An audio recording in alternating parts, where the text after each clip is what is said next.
बिस्मिल्लाहिर्रहमानिर्रहीम अस्सलामु अलैकुम।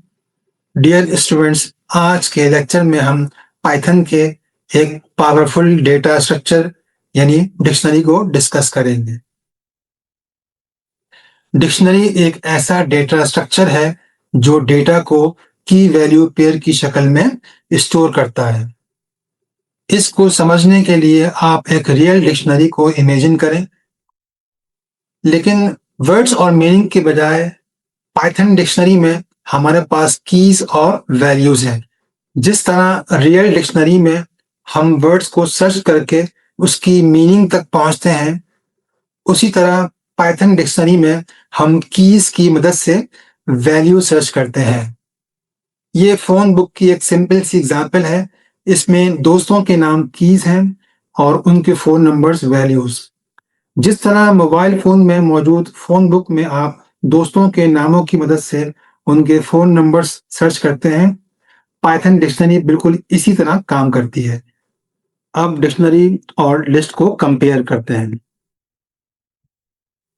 अगर फोन बुक को पाइथन लिस्ट के डेटा स्ट्रक्चर में स्टोर किया जाए, तो किसी पर्सन के फोन नंबर को एक्सेस करने के लिए लिस्ट में उसकी पोजीशन या इंडेक्स नंबर को याद रखना जरूरी है। इसके बरक्स अगर फोन बुक पाइथन डिक्शनरी के डेटा स्ट्रक्चर में स्टोर की जाए, तो हमें किसी पर्सन के फोन नंबर को एक्सेस करने के लिए सिर्फ उसका नाम याद रखना जरूरी है और ये ज्यादा आसान है। अब देखें प्रोग्रामिंग में ये दोनों डेटा स्ट्रक्चर कैसे बनते हैं। लिस्ट में फोन नंबर्स की सिंपल सी तरतीब होती है, जबकि डिक्शनरी में नाम यानी कीज और नंबर यानी वैल्यूज हैं। नोट करें कि डिक्शनरी के अंदर कर्ली ब्रैकेट्स का इस्तेमाल होता है, जबकि कीज और वैल्यूज के दरमियान सेपरेशन के लिए इस कॉलन का इस्तेमाल होता है। नेक्स्ट हम कंपेयर करेंगे कि डेटा तक रसाई लिस्ट में और डिक्शनरी में कैसे होती है। लिस्ट के केस में आपको पोजीशन याद होनी चाहिए। इस एग्जाम्पल में हम सेकंड आइटम को एक्सेस करने के लिए इसी पोजीशन या इंडेक्स को इस्तेमाल करते हैं और वो आइटम एक्सेस कर लेते हैं, जबकि डिक्शनरी में बस नाम इस्तेमाल करें। अब पोजीशन गिनने की जरूरत नहीं। इस एग्जाम्पल में हम की सारा की मदद से उसकी वैल्यू इजीली एक्सेस कर सकते हैं, इसीलिए डिक्शनरी पॉपुलर है। डिक्शनरी 4 अहम उसूलों पर चलती है। पहला प्रिंसिपल है कि हमेशा इम्यूटेबल होनी चाहिए, जैसे स्ट्रिंग, इंटीजर या टपल। इस एग्जाम्पल में फोन बुक डिक्शनरी के अंदर कीज नेम्स हैं जो कि स्ट्रिंग टाइप्स के हैं। सेकंड रूल है वैल्यूज कुछ भी हो सकती हैं, यानी डिक्शनरी के अंदर लिस्ट भी मुमकिन है। ये हम बाद के लेक्चर्स में डिस्कस करेंगे। थर्ड प्रिंसिपल है कि की हमेशा यूनिक होती है और कभी डुप्लीकेट नहीं होती।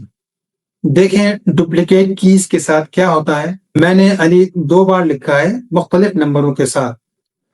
पाइथन सिर्फ आखिरी वैल्यू रखता है, यानी हम अली का नंबर एक्सेस करना चाहें तो आउटपुट में सिर्फ आखिरी अली का नंबर आता है। इससे साबित होता है कि कीज यूनिक होती हैं। ये बहुत इंपॉर्टेंट पॉइंट है। और आखिरी प्रिंसिपल यह है कि पाइथन डिक्शनरीज उस तरतीब को याद रखती हैं जिस तरतीब में आपने आइटम्स डाले थे।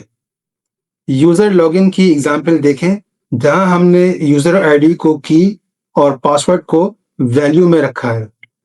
जब हम इस पर लूप चलाते हैं तो आइटम्स बिल्कुल उसी तरतीब में आते हैं जिस तरतीब में हमने डाले थे। इसकी फर्दर एक्सप्लेनेशन मैं इस लेक्चर में आगे करूंगा। डियर स्टूडेंट्स, अब लेक्चर के नेक्स्ट पार्ट में हम डिक्शनरी के कुछ ऑपरेशंस डिस्कस करेंगे, जिनके लिए मैं स्टूडेंट ग्रेड की इस एग्जाम्पल को यूज करूंगा। यहाँ की में स्टूडेंट्स के नेम्स हैं और वैल्यूज में उनके मार्क्स। आमिर को 90 और बिलाल को 85 मार्क्स मिले हैं। डिक्शनरी के इंपॉर्टेंट मेथड्स में से एक आइटम्स का फंक्शन है। ये डिक्शनरी में मौजूद तमाम की वैल्यू पेयर्स के टपल बनाकर लिस्ट की शक्ल में रिटर्न करता है। ये एग्जाम्पल देखें जहां स्टूडेंट ग्रेड की डिक्शनरी पर आइटम्स का फंक्शन कॉल करके प्रिंट करवाया गया है। आउटपुट में हर की वैल्यू के अगेंस्ट एक टपल शो हो रहा है। पहला टपल फर्स्ट की वैल्यू पेयर का है, नेक्स्ट बिलाल का और थर्ड दिलावर का। और ये तमाम टपल्स एक लिस्ट की शक्ल में रिटर्न होते हैं। अब देखें कि इस आइटम्स के फंक्शन को हम लूप में कैसे इस्तेमाल करते हैं। ये हर पेयर को खूबसूरत तरीके से अलग कर देता है। यहाँ हर लूप आइटरेशन में की स्टूडेंट में और वैल्यू ग्रेड में स्टोर होगी, जिन्हें हमने इसी पैटर्न पर प्रिंट किया है, जिससे आउटपुट साफ और पढ़ने में आसान हो जाती है। लूप की फर्स्ट आइटरेशन में स्टूडेंट में आमिर और ग्रेड में 90 होगा। सेकंड में बिलाल और 85, और इसी तरह थर्ड और लास्ट आइटरेशन में दिलावर और 92 होगा। अब हम देखेंगे कि डिक्शनरी में नए आइटम को किस तरह शामिल किया जाता है। यहाँ नए स्टूडेंट्स को ऐड करना बहुत आसान है, यानी बस की को वैल्यू असाइन करें। जैसे यहाँ की जैद को वैल्यू 88 असाइन की गई है। इससे जैद डिक्शनरी के आखिर में ऐड हो जाएगा। जब हम दोबारा लिस्ट को प्रिंट करेंगे तो जेड आखिर में शो हो जाएगा। नेक्स्ट हम लिस्ट में आइटम्स को एडिट या चेंज करना सीखेंगे। एडिट करना भी बिल्कुल आसान है। हम बिलाल का ग्रेड 85 से 87 करने के लिए दोबारा से बिलाल को इस डिक्शनरी में ऐड कर देते हैं। लेकिन क्योंकि डिक्शनरी में डुप्लीकेट कीज अलाउ नहीं होती हैं, इसलिए सिर्फ वैल्यू बदलती है और की वही रहती है। इस अपडेशन को चेक करने के लिए जब हम लूप चलाकर डिक्शनरी प्रिंट करेंगे तो आउटपुट में बिलाल का ग्रेड 87 शो होता है। नेक्स्ट हम डिक्शनरी में सर्चिंग को डिस्कस करेंगे।